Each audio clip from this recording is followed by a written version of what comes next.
Bien, el tema que estamos ahorita, van a ser solo 2 sermones, ya vimos uno la semana pasada, y el día de hoy es marcas distintivas de una iglesia saludable o marcas distintivas de la iglesia de Cristo.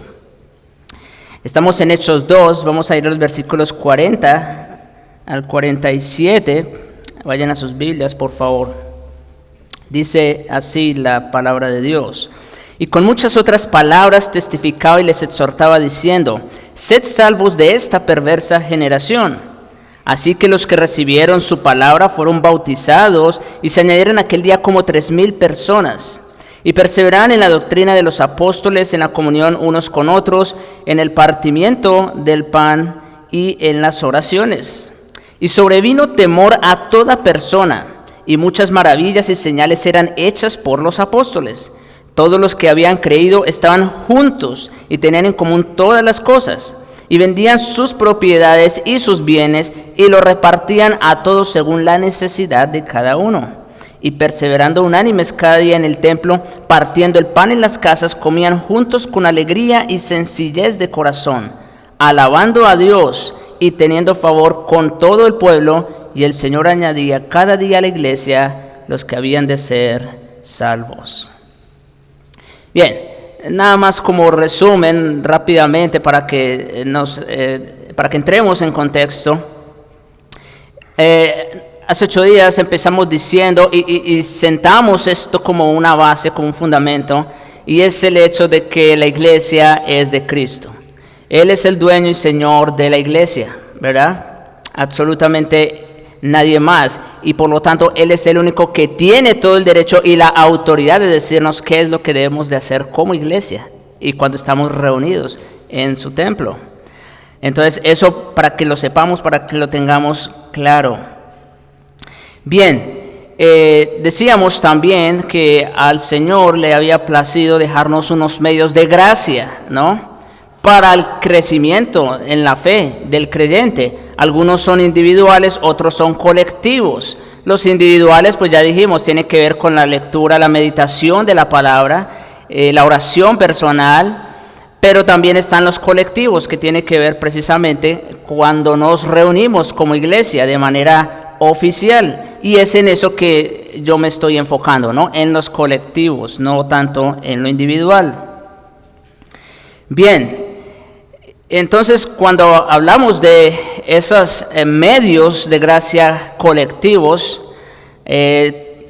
hablamos de varios, y hace 8 días hablamos de 3 únicamente. Hace 8 días hablamos de la predicación fiel de las Sagradas Escrituras, ese es uno y muy importante. Hablamos del uso de los medios de gracia, que son 2, el bautismo y la Santa Cena, ¿verdad? Entonces, eso básicamente, como a manera de resumen, lo que vimos hace 8 días.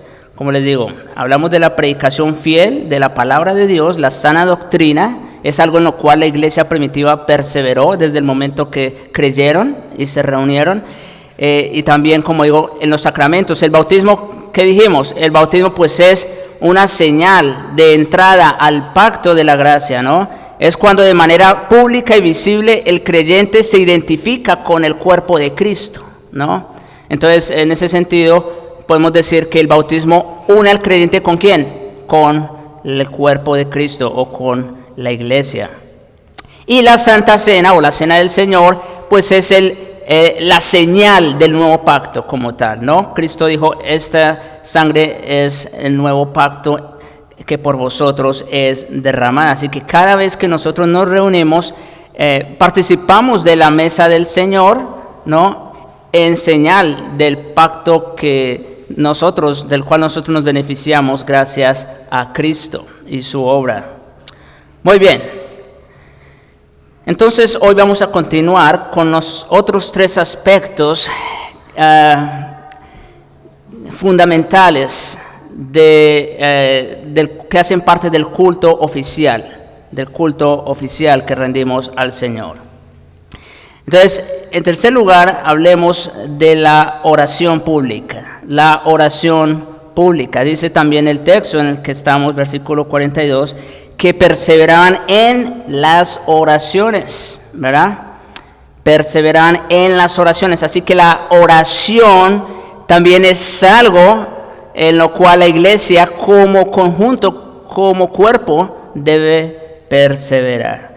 Ahora, en primer lugar, debe advertirse que el énfasis de nuestro texto, como les decía, está en la oración pública.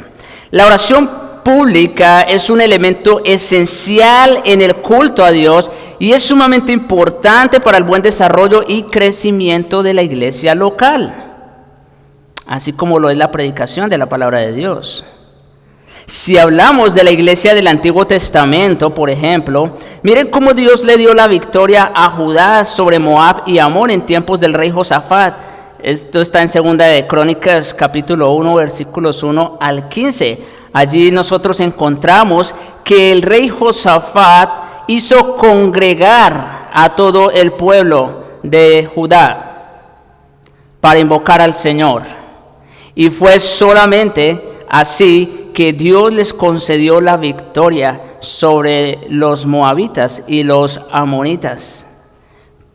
Pero también observen Esdras, y me interesa que vayamos rápidamente allí a Esdras capítulo 9, versículos 3 al 5. Ustedes recordarán, esto ya es en tiempos de la restauración, una vez Judá es restaurado del cautiverio en Babilonia. Entonces Esdras 9, versículo 3 dice, cuando oí esto, esto ocurrió, esta confesión que hace Esdras, la hace en el contexto en el cual los hijos de Israel estaban tomando mujeres de los extranjeros, ¿sí? Ese es el punto, como dice en los versículos atrás, versículo 2, porque han tomado de las hijas de ellos, ¿de quiénes? Atrás dice de los heteos, fereceos, jebuseos, amonitas, moabitas, en fin. Han tomado de ellas para ellos, para sus hijos, y han mezclado, como dice aquí, el linaje santo con pueblos y tierras y príncipes, gobernadores paganos. Versículo 3. Cuando oí esto, dice Esdras, rasgué mi vestido y mi manto, y arranqué pelo de mi cabeza y de mi barba. O sea, el dolor y la angustia que Esdras sintió por el pecado del pueblo no fue cosa liviana, ¿no? Dice que se rasgó el vestido, arrancó pelo de su cabeza y de su barba, y me senté angustiado en extremo. Versículo 4. Y se me juntaron todos los que temían las palabras del Dios de Israel. ¿Esdras estaba solo? No. Estaba, como dice aquí el texto, con aquellos que temían las palabras del Dios de Israel, a causa de la prevaricación de los del cautiverio. Mas yo estuve muy angustiado hasta la hora del sacrificio. Y a la hora del sacrificio de la tarde me levanté de mi aflicción, habiendo rasgado mi vestido y mi manto, me postré de rodillas y extendí mis manos a Jehová mi Dios. Entonces, ¿qué fue lo que hizo Esdras? Invocar al nombre del Señor. ¿Y Esdras estaba solo? Pregunta. No, estaban todos aquellos que temían al Señor. Capítulo 10, versículos 1 y 2 de Esdras. Mientras oraba Esdras y hacía confesión, ya está claro, ¿no? Está orando al Señor. Dice, mientras Esdras oraba y hacía confesión, llorando y postrándose delante de la casa de Dios, se juntó a él una muy grande multitud de Israel, hombres, mujeres y niños, y lloraba el pueblo amargamente. Otra vez, cuando Esdras estaba haciendo confesión, ¿estaba solo? No, estaba congregado con todo el pueblo. Aquí dice que se juntó una muy grande multitud, hombres, mujeres y niños. Bueno, por esa razón nosotros también estamos congregados también aquí, hombres, mujeres y niños, porque aunque los niños, vamos a decir, quizás todavía no prestan toda la atención que se requiere y en fin, están en una edad, en una etapa así. Sin embargo, ellos desde pequeños, ¿no?, van escuchando y van aprendiendo algo también. Pero lo que me interesa es que estaban congregados invocando el nombre del Señor y haciendo confesión de pecados. Versículo 2. Entonces respondió Secanías, hijo de Jehiel, de los hijos de Elam, y dijo a Esdras: nosotros hemos pecado contra nuestro Dios, pues tomamos mujeres extranjeras de los pueblos de la tierra, mas a pesar de esto, aún hay esperanza para Israel. Noten, ¿verdad? El pueblo había caído en un gran pecado tomando mujeres de los extranjeros, sin duda alguna. Era un pecado muy grande. Pero ellos, al congregarse todos como un solo pueblo, como un solo cuerpo, rogar al Señor por misericordia, confesar su pecado delante de Él, ¿qué dice? Mas a pesar de esto, aún hay esperanza para Israel. En otras palabras, Dios les concedió el perdón, la gracia del perdón. Pero, otra vez, ¿qué es lo que quiero resaltar aquí? La importancia, la relevancia de la oración pública, de la oración corporativa de la iglesia. Eso en el Antiguo Testamento. Vamos al Nuevo Testamento. En el Nuevo Testamento vemos la práctica de la oración pública en la iglesia primitiva. En Hechos, capítulo 1, por ejemplo, y el versículo 14, vemos exactamente lo mismo. Hechos 1:14 dice: todos estos perseveran unánimes, ¿en qué? En oración y ruego. Ahora, aquí se está refiriendo a ¿quiénes? A los creyentes, a los primeros creyentes. Y dice que todos ellos se congregaban y perseveraban unánimes en oración y ruego. Escuchen, con las mujeres y con María, la madre de Jesús, y con sus hermanos. Dicho sea de paso, esto de la oración no es algo únicamente de los hombres, ¿no? Esto también es para las mujeres. Todos perseveraban unánimes en la oración. Capítulo 4, versículos 24 en adelante de Hechos.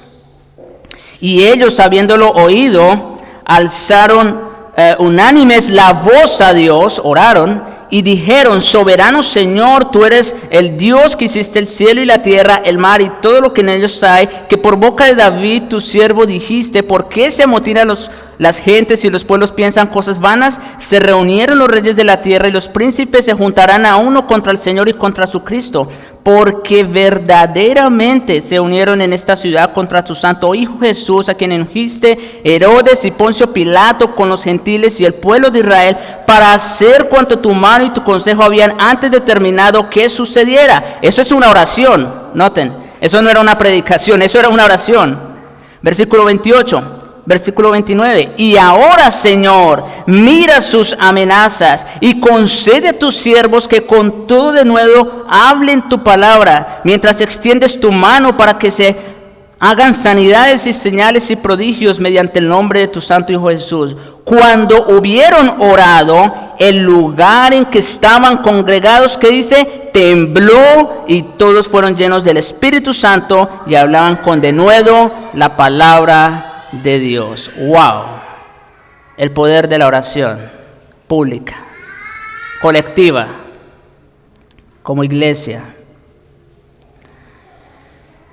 Pero también lo vemos como exhortación en las cartas apostólicas. Efesios, capítulo 6, versículo 18. Orando en todo tiempo, con toda oración y súplica, y velando en ello con toda perseverancia y súplica por todos los santos. Colosenses capítulo 4, versículos 2 y 3. Perseverad en la oración, velando en ella con acción de gracias, orando también al mismo tiempo por nosotros, para que el Señor nos abra puerta para la palabra, a fin de dar a conocer el misterio de Cristo, por el cual también estoy preso. Y estas palabras de Pablo en las epístolas no son dirigidas a una sola persona. Ustedes saben. Son dirigidas a ¿quiénes? A una iglesia local, a la iglesia de Éfeso, a la iglesia de Colosas. Y Pablo está rogando a estas iglesias que de una manera colectiva, corporal, oren al Señor.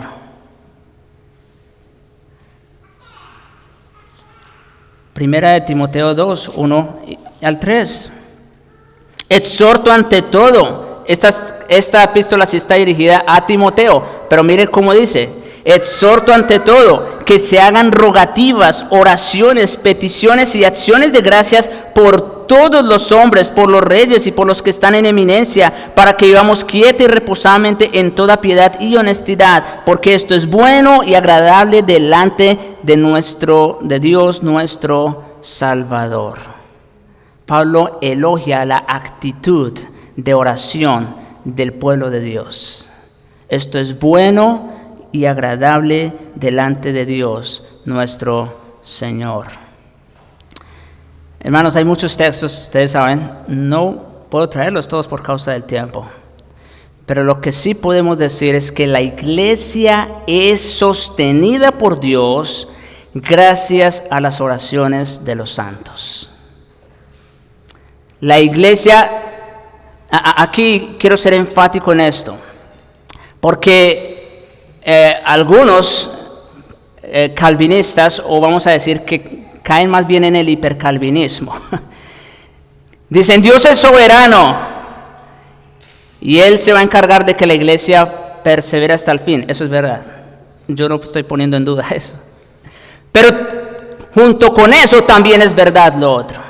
También es verdad que nosotros como iglesia debemos perseverar juntos, unánimes en la oración. Dios sostiene a su iglesia gracias a las oraciones de los santos. Entonces la pregunta que debemos hacer es, pues, ¿qué es la oración o cómo orar? Bien, alguien ha definido la oración como el derramamiento de nuestras almas a Dios. Eso es orar. Derramar nuestras almas ante Dios. Y también quiero ser enfático en esto porque creo que muchos se ven tentados a pensar que la oración solamente es una formalidad y por eso hasta lo ven como algo aburrido, tedioso. No, mis hermanos. La oración es mucho más que eso.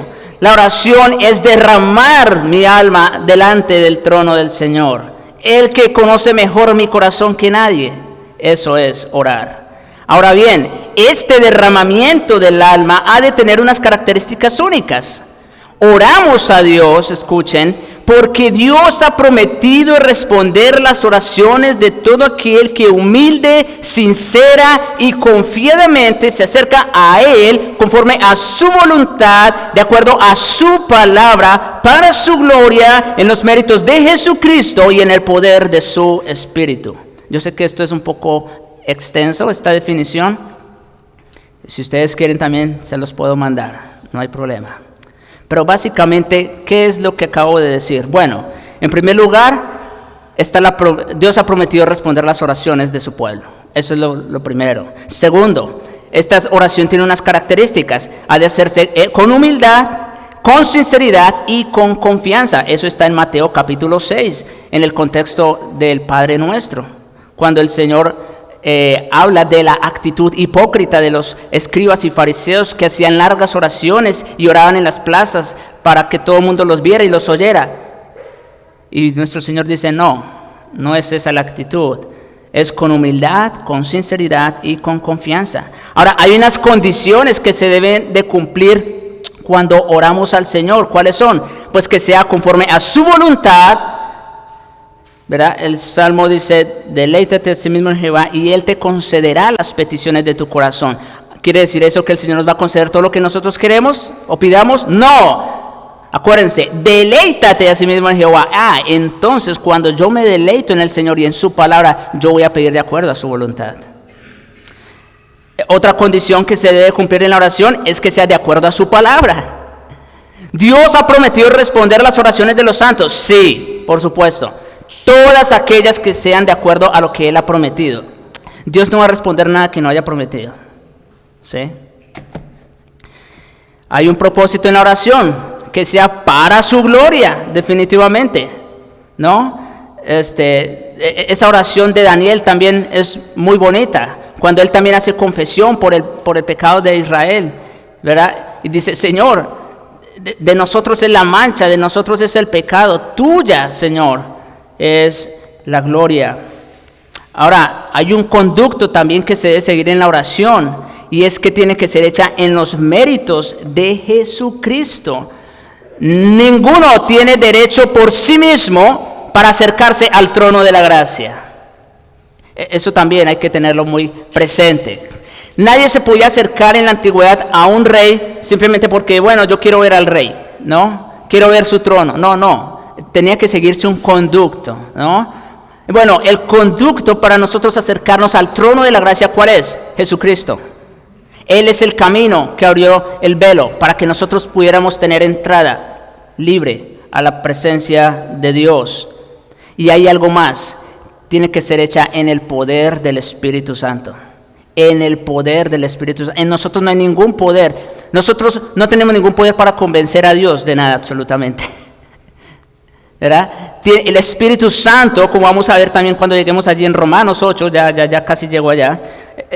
El Espíritu Santo nos ayuda en nuestra debilidad, porque ¿qué debemos pedir? Nosotros no sabemos qué debemos pedir como conviene, pero el Espíritu Santo sí, y Él intercede por nosotros con gemidos indecibles ante el Padre. Ahora, ¿cuáles son esos elementos básicos que debe tener una oración?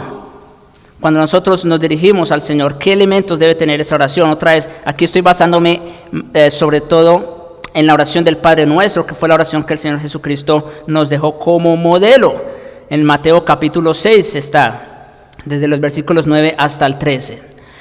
¿Cuáles son esos elementos? Bueno, en primer lugar, adoración y sumisión. Adoración y sumisión. Padre nuestro que estás en los cielos, santificado sea tu nombre. Este es un elemento que no puede faltar cada vez que nos dirigimos a Dios, la adoración. Un reconocimiento de quién es Él y quiénes somos nosotros. Entonces, eso en primer lugar. Otro elemento que debemos tener presente es la confesión y arrepentimiento. Perdona nuestras deudas, dice esa oración, como nosotros perdonamos a nuestros deudores. Todo el creyente vive continuamente una vida de arrepentimiento, lo he dicho en otras ocasiones, ¿no es cierto? Porque todos los días pecamos contra el santo Dios.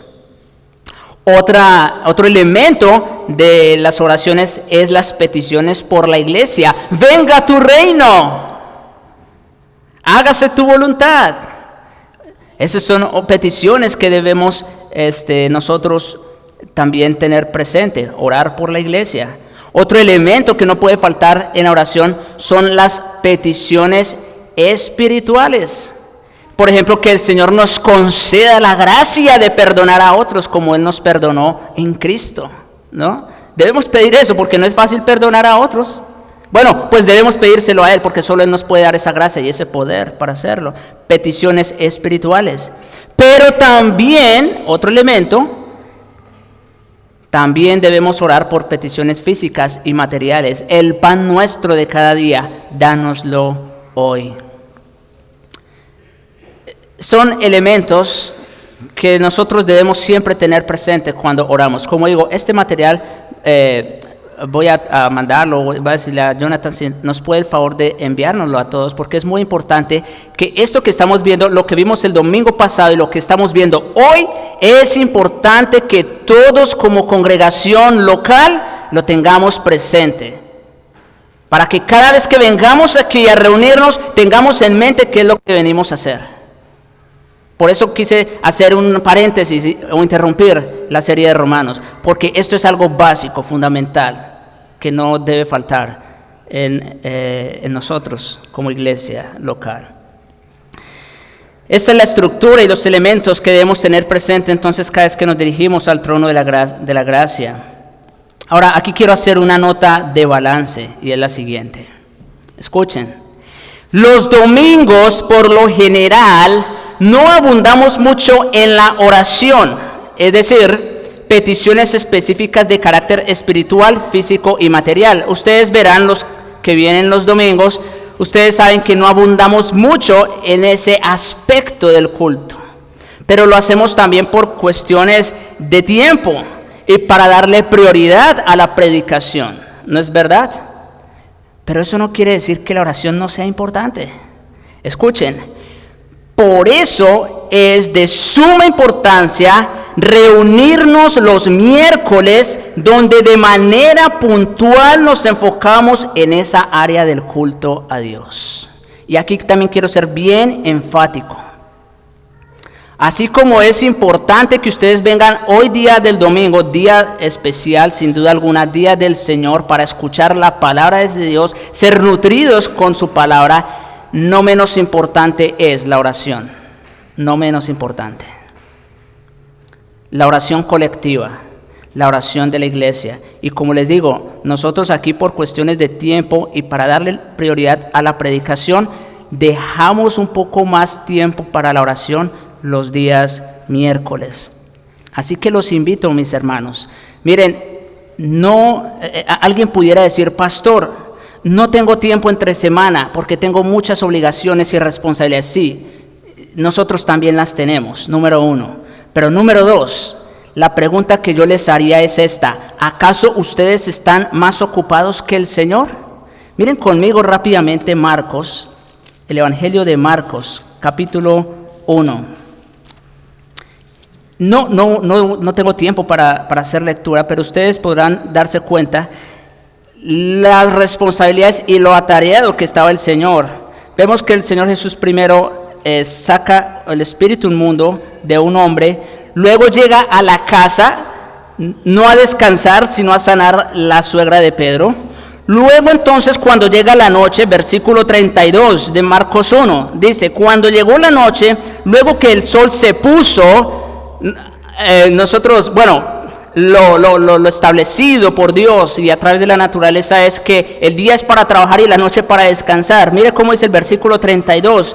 Cuando llegó la noche, luego que el sol se puso, le trajeron todos los que tenían enfermedades y a los endemoniados, y toda la ciudad se agolpó a la puerta, y sanó a muchos que estaban enfermos de diversas enfermedades, y echó fuera muchos demonios, y no dejaba de hablar a los demonios porque le conocían. Versículo 35, levantándose muy de mañana, es decir, en la noche estuvo bastante ocupado, ¿no les parece? Y él, levantándose muy de mañana, siendo aún muy oscuro, salió y se fue a un lugar desierto y allí oraba.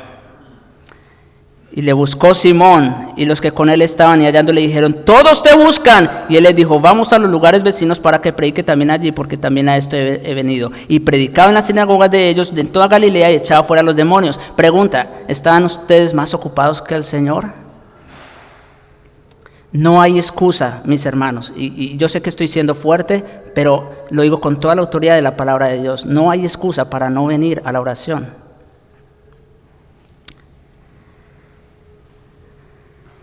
Otra pregunta que podemos hacer, ¿acaso el Señor estaba más urgido que nosotros en cuanto a la necesidad de orar?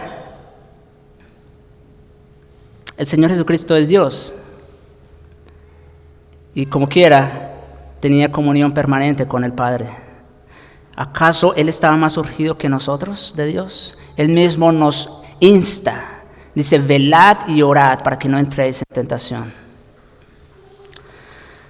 Como les decía a los hermanos en un texto que les mandé, yo creo que los hermanos se deben acordar al grupo de liderazgo de la iglesia, así como la iglesia no puede estar sin la predicación de la sana doctrina, tampoco puede sobrevivir sin la oración. Así como la predicación es el alimento para nuestras almas, la oración es el aire que respira nuestras almas fatigadas por el pecado nuestro y de otros, reconociendo que Él es soberano y está en control de todo. Para eso venimos a orar los miércoles. Bien, mis hermanos, avancemos al siguiente punto. Las alabanzas. Versículo 47 de Hechos 2 dice que ellos alababan a Dios también, ¿verdad? Ese es otro punto muy importante, las alabanzas. Las alabanzas también forman una parte fundamental del culto que rendimos a Dios. El pueblo de Dios siempre lo ha hecho así. Cuando Israel cruzó el Mar Rojo en seco, ¿qué dice? Alabaron a Dios con un canto. Esto está en Éxodo 15, versículos del 1 al 15. Es decir, la respuesta adecuada del pueblo de Dios ante la maravilla y el poder de Dios, ¿cuál es? Alabanza. Alabanza, adoración. Cuando Débora y Barak en cabeza de Israel derrotaron a Jabín, rey de Canaán, también cantaron. Eso está en Jueces capítulo 5. Cuando Salomón edificó casa para Jehová, había un grupo específico de los levitas, quiero que vayamos allá, que se encargaban de tocar los instrumentos y dirigir las alabanzas al pueblo de Israel. Esto está en Segunda de Crónicas, capítulo 7, versículo 6. Vemos allí la importancia de la alabanza o de la adoración al Señor. Segunda de Crónicas 7, 6. Y los sacerdotes desempeñaban su ministerio, también los levitas, con los instrumentos de música de Jehová, los cuales había hecho el rey David para alabar a Jehová, porque su misericordia es para siempre. ¿Por qué razón el pueblo alababa a Dios? Pues por la misericordia del Señor. Para siempre. Asimismo, sacerdotes tocaban trompetas delante de ellos y todo Israel estaba en pie. Pregunta, ¿estaban allí los levitas solos cuando ellos tocaban? No, estaba toda la congregación en pie alabando al Señor. Esto también es algo sumamente importante. El libro de los Salmos, como su nombre lo indica, era el himnario del pueblo de Dios, ¿no es cierto? Y hasta la vez nosotros, algunos de los himnos que cantamos son tomados del libro de los Salmos. Y ustedes verán, hermanos, no vamos a ir allá, pero ustedes verán una y otra vez que los Salmos invitan al pueblo para que alaben a su Dios. Los Salmos invitan continuamente. Nomás quiero traer uno como ejemplo, Salmo capítulo 100. Salmo 100. Cantad alegres a Dios, habitantes de toda la tierra, servid a Jehová con alegría, venid ante su presencia con regocijo, reconoced que Jehová es Dios, a eso venimos, Él nos hizo y no nosotros a nosotros mismos, pueblo suyo somos y ovejas de su prado, entrad por sus puertas con acción de gracia, por sus atrios con alabanza, alabadle, bendecid su nombre, porque Jehová es bueno y para siempre su misericordia y su verdad por todas las generaciones. Venimos a alabar a Dios también, con cantos y alabanzas. Esa debe ser la respuesta adecuada del pueblo de Dios ante tanta gracia y misericordia. El Nuevo Testamento también lo hace. Nuestro Señor en su plática con la mujer samaritana señala lo que es la verdadera adoración en Juan 4, 23 al 24, ¿no? Cuando dice que el Padre busca verdaderos adoradores, que le adoren ¿qué? En espíritu y en verdad. Eso está ahí. Llama la atención también como Pablo y Silas, encarcelados, cantaban himnos al Señor. En Hechos 16, 25, en lugar de estar renegando y diciendo, Dios, ¿por qué me pasa esto a mí? Yo vengo aquí a predicar el evangelio, a obedecer tu voluntad y tú me pagas con esto. No, ellos no estaban con esa actitud, ¿verdad? ¿Qué dice que hacían en la cárcel? Cantaban y alababan al Señor. Y ustedes saben lo que pasó después, ¿no? Y en las epístolas también tenemos instrucción sobre eso. Vamos a ir a Efesios únicamente. Efesios, el capítulo 5, versículos 18 al 20. No os embriaguéis con vino, en lo cual hay disolución. El contraste. Antes bien, sed llenos del Espíritu. ¿Cómo? Hablando entre vosotros con salmos, con himnos y cánticos espirituales, cantando y alabando al Señor en vuestros corazones, dando siempre gracias por todo al Dios y Padre en el nombre de nuestro Señor Jesucristo.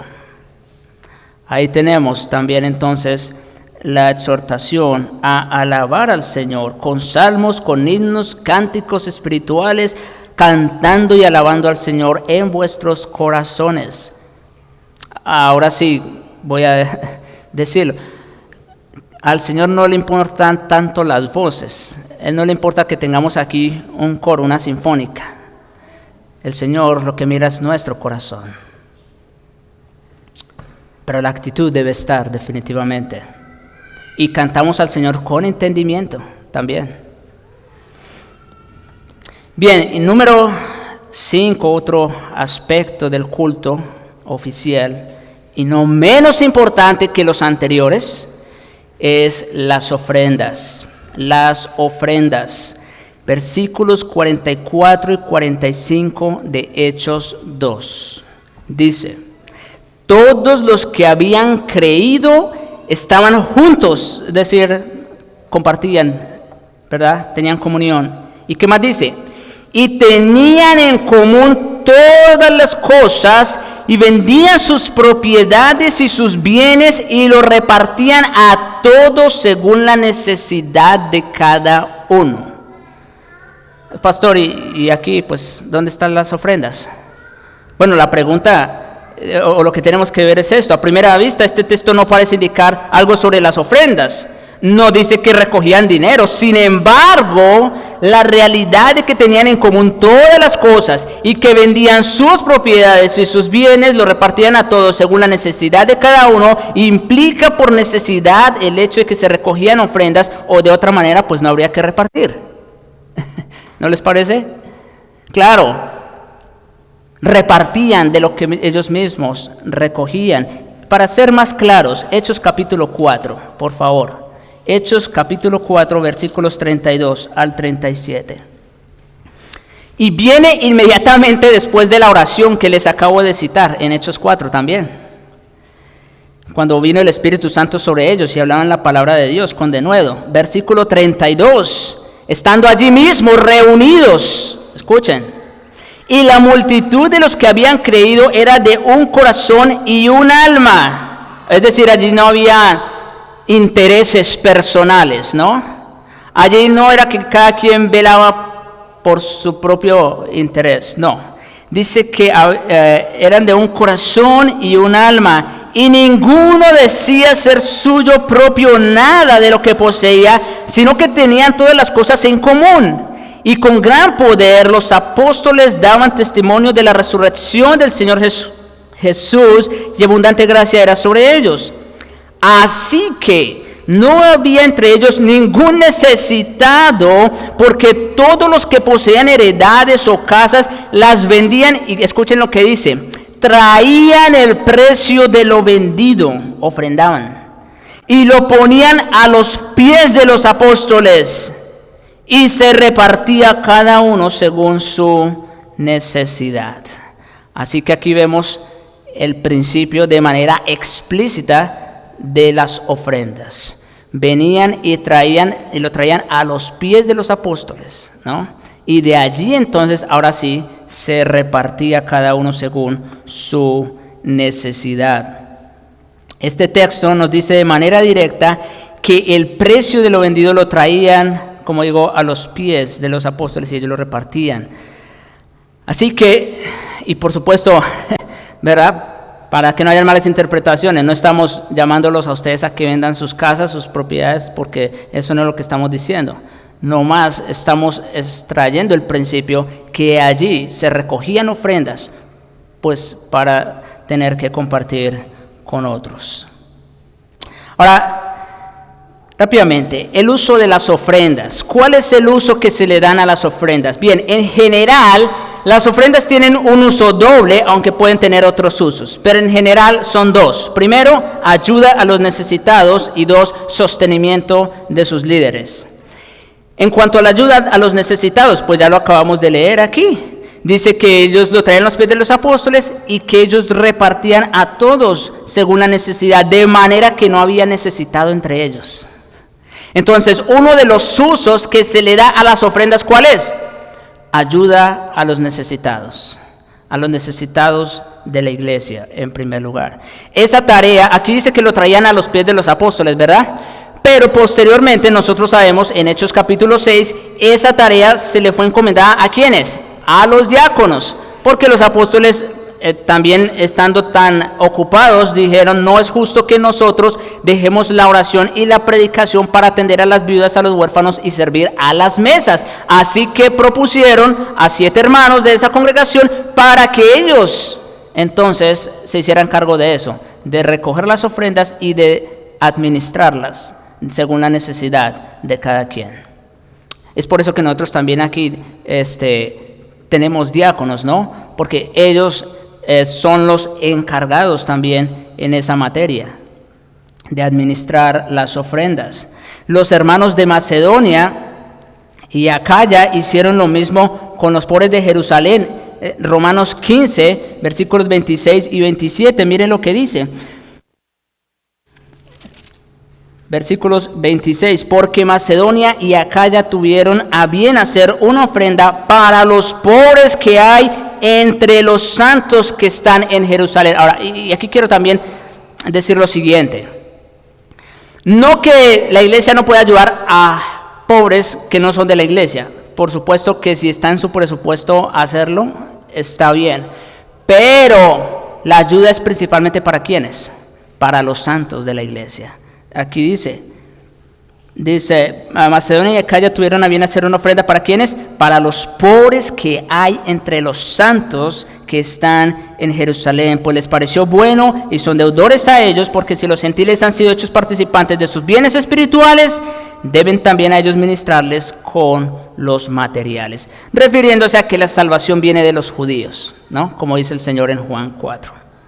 Bien, entonces, ¿cuál es el primer uso que se le da a las ofrendas? Ayuda a los necesitados. Pero el segundo uso, sostenimiento de los líderes.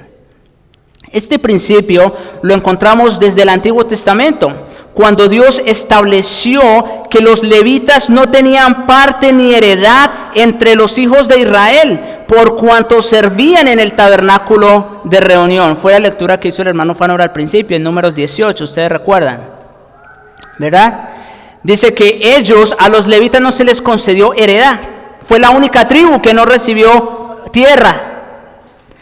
¿Por qué? Porque como dice el texto allí, yo soy su herencia. Yo soy su herencia. Ok, ahora alguien puede decir, bueno, pero los levitas como quiera tenían que comer, tenían que sobrevivir. Y es verdad que Dios es su herencia, pero ellos ¿con qué sobrevivían o cómo comían? Bueno, fue el texto, como digo, que se leyó hace un momento, y quiero citar solamente unos cuantos versículos de Números 18, versículos 21 en adelante. Dice, y he aquí que yo os he dado a los hijos de Leví todos los diezmos en Israel por heredad, por su ministerio, por cuanto ellos sirven en el ministerio del tabernáculo de reunión. Versículo 24, porque a los levitas he dado por heredad los diezmos de los hijos de Israel, que ofrecerán a Jehová en ofrenda, por lo cual les he dicho, entre los hijos de Israel no poseerán heredad. Entonces, vemos, como digo, desde el Antiguo Testamento, cómo era sostenido la tribu que estaba encargada del servicio en el tabernáculo del Señor. Era sostenida gracias a los diezmos que se recogían de todo el pueblo de Israel. Ahora, no solo eso, hay un poco más. Si ustedes miran versículos 26 en adelante, así hablarás a los levitas y les dirás, cuando toméis de los hijos de Israel los diezmos que os he dado a ellos por vuestra heredad, vosotros presentaréis de ellos en ofrenda mecida a Jehová el diezmo de los diezmos, y se os contará vuestra ofrenda como grano de la era y producto del lagar. Así ofrecerás también vosotros ofrenda a Jehová de vuestros diezmos que recibáis de los hijos de Israel, y daréis de ellos la ofrenda de Jehová al sacerdote Aarón. Es decir, la tribu de Leví recibía los diezmos de Israel, y ellos de lo que recibían diezmaban para sostener a ¿quiénes? A los sacerdotes. A los sacerdotes. Entonces vemos este principio como viene.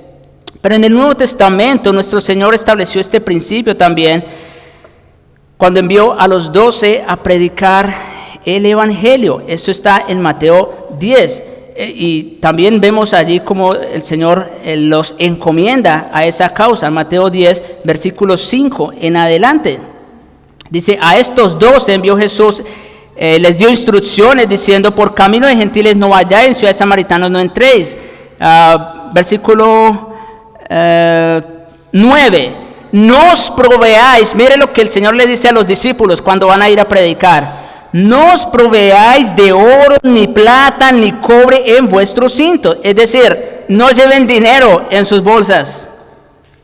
Versículo 10. Ni de alforja para el camino, ni de 2 túnicas, ni de calzado, ni de bordón, porque el obrero es digno de su alimento.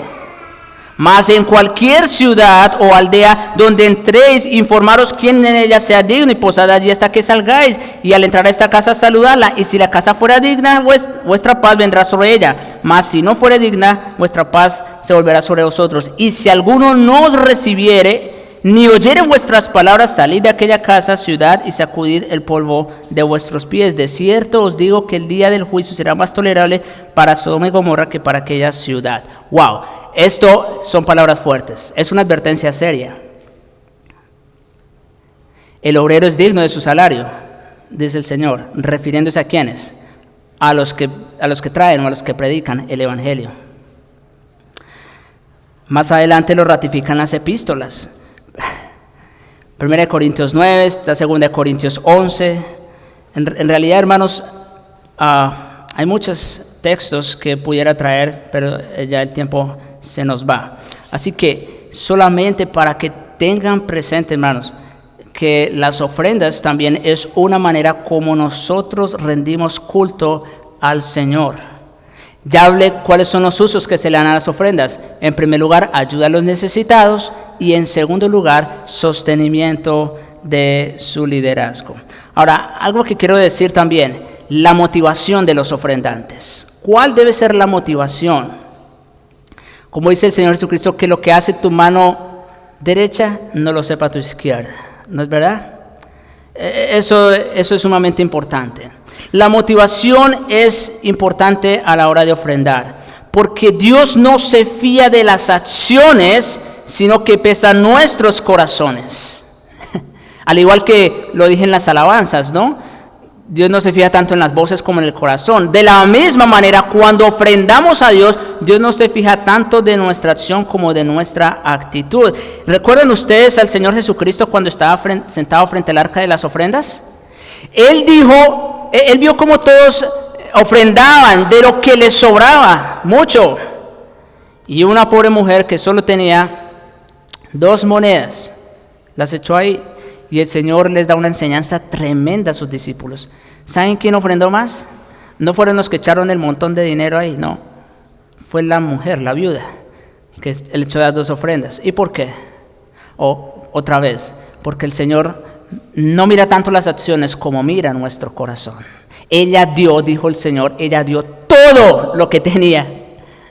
Todo. Como, bueno, un dicho común, ¿no? No, ahora sí, como dice, no da el que tiene, sino el que quiere. Esa es la verdad.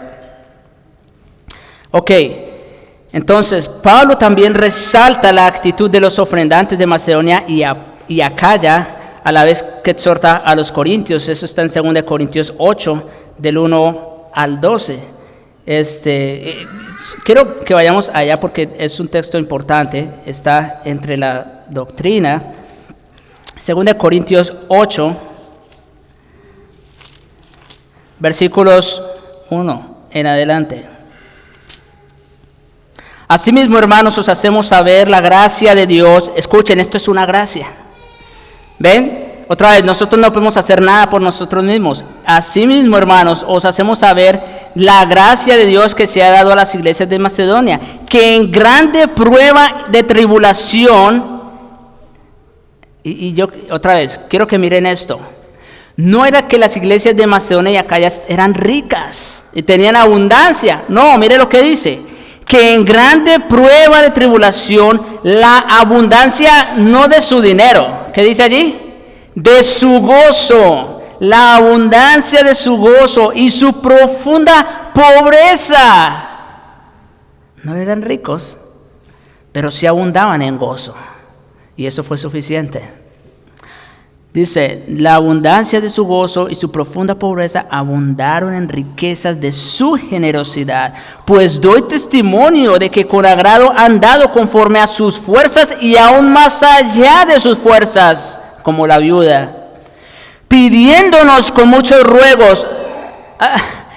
No era bueno, pues ya Pablo nos dijo que no, está bien, vamos a dejar así, será en otra oportunidad. No, dice allí, pidiéndonos con muchos ruegos que les concediésemos el privilegio de participar en este servicio para los santos. Y no como lo esperábamos, sino que asimismo se dieron primeramente al Señor y luego a nosotros por la voluntad de Dios. Esa es la actitud con que el ofrendante debe ofrendar.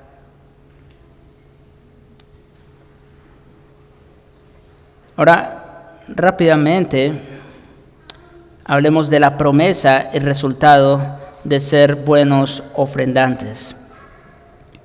El Nuevo Testamento promete una bendición especial para aquellos ofrendantes cuya motivación es la correcta y redunda para la gloria de Dios. Ahí mismo, en el capítulo 9 de 2 de Corintios, miren conmigo versículos 8 al 13. Y poderoso es Dios, está en el mismo contexto, capítulo 8 y 9 está hablando de lo mismo. Y poderoso es Dios. Bueno, voy a retomar desde el versículo 7. Cada uno dé conforme propuso en su corazón, no con tristeza, acuérdense la actitud, sino por necesidad, porque Dios ama al dador alegre. Y poderoso es Dios para hacer que abunde en nosotros, en vosotros, toda gracia, a fin de que teniendo siempre en todas las cosas todo lo suficiente, abundéis para toda buena obra. Es decir, ¿cuál es el resultado? Dice aquí, a fin de que teniendo siempre en todas las cosas todo lo suficiente, abundéis para toda buena obra. El Señor ha prometido bendecir, y no solo eso, sino para que tenga que compartir con otros. Dice, para que abundéis en toda buena obra. Versículo 10, y el que da semilla al que siembra y pan al que come, proveerá y multiplicará vuestra sementera y aumentará los frutos de vuestra justicia, para que estéis enriquecidos en todo, para toda liberalidad, la cual produce por medio de nosotros acción de gracias a Dios. Entonces, ¿cuál es el resultado? Bueno, la promesa y el resultado de ser buen ofrendante. Bueno, la promesa, Dios ha prometido bendecir a esa persona. ¿Y el resultado? Que esto redunda en ¿qué? En gloria o acciones de gracias a Dios. Y definitivamente no es para menos, ¿no? Cuando una persona recibe la ayuda, el apoyo de la iglesia, no le queda menos que alabar y dar gracias a Dios por el apoyo y por el respaldo de sus hermanos. Filipenses capítulo 4, rápidamente, Filipenses 4 y versículos 15 en adelante. Y sabéis también vosotros, oh filipenses, que al principio de la predicación del evangelio, cuando partí de Macedonia, ninguna iglesia participó conmigo en razón de dar y recibir, sino vosotros solos, pues a una Tesalónica me enviasteis una y otra vez para mis necesidades. ¿Ve? Porque el apóstol sí rehusó la ofrenda de los corintios, pero no porque él no necesitara, o porque viviera por fe, como algunos dicen.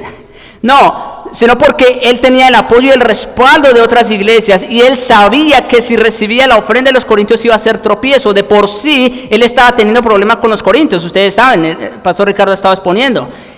Los corintios, ¿verdad? Pablo estaba teniendo ciertas dificultades con los corintios. Él por eso no quiso recibir la ofrenda de ellos, pero él estaba recibiendo ofrenda de otros hermanos, de los filipenses en este caso.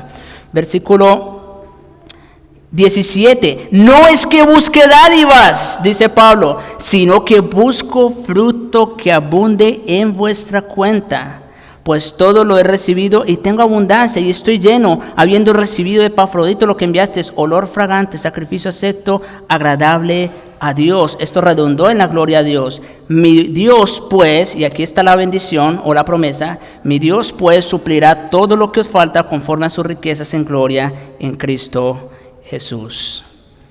Bien, hermanos, y rápidamente, ¿con qué frecuencia se debe ofrendar? ¿Con qué frecuencia se debe ofrendar? Primera de Corintios 16, el pastor Ricardo lo citó esta mañana también. 1 Corintios 16, versículos 1 y 2. En cuanto a la ofrenda para los santos, haced vosotros también la manera que ordené a las iglesias de Galacia. Es decir, esto no fue algo exclusivo para los corintios, sino que esto fue algo universal para todas las iglesias. Ya lo había hecho con las de Galacia. Cada primer día de la semana, hoy, como hoy día, ¿no? Domingo. Cada primer día de la semana, cada uno de vosotros ponga aparte algo según haya prosperado, guardándolo para que cuando yo llegue no se recojan entonces ofrendas. ¿Cada cuánto entonces se recogen o se recaudan ofrendas? Cada primer día de la semana, cada vez que nos congregamos para rendir culto al Señor. Bien, mis hermanos, rápidamente, 2 aplicaciones para terminar. La primera, ¿entendemos la imperiosa necesidad de congregarnos? También como dijo el pastor Ricardo hace un momento en la escuela, ninguno de estos servicios de los que acabo de hablar, de los que se acaban de exponer, ninguno de estos servicios podemos ofrecerlos estando en nuestras casas, detrás de una pantalla. No podemos alabar a Dios congregacionalmente. No podemos venir al templo para traer nuestras ofrendas. No podemos venir a la casa de Dios para orar juntos corporativamente. No podemos hacer eso estando aislados. No, es en el contexto de la congregación. ¿Entienden la imperiosa necesidad de congregarse? Ninguna de estas actividades mencionadas puede llevarse a cabo plenamente aparte del contexto de la iglesia local. Es por eso la exhortación apostólica en Hebreos 10 cuando dice, no dejando de congregarnos como algunos tienen por costumbre. Como algunos tienen por costumbre. Siempre van a salir excusas, mis hermanos, lo voy a decir. Siempre van a haber excusas, yo sé. Y hace un momento lo hablamos en la escuela dominical, ¿no? Algunos tienen problemas con el trabajo. Y hay que orar al Señor por esos hermanos, que el Señor les conceda el poder venir con toda libertad. Pero la verdad es que siempre van a haber excusas, por una o por otra razón. Y número 2, ¿entienden cuál es la actitud a la hora de adorar a Dios y rendir un servicio en la congregación? Ya lo dijimos, ahí ustedes pudieran leer Romanos 12, todo el capítulo, para que vean con más luz la actitud con la que nosotros debemos adorar y servir al Señor. Que el Señor nos ayude y capacite en el poder del Espíritu, porque para estas cosas, ¿quién es suficiente? Oremos.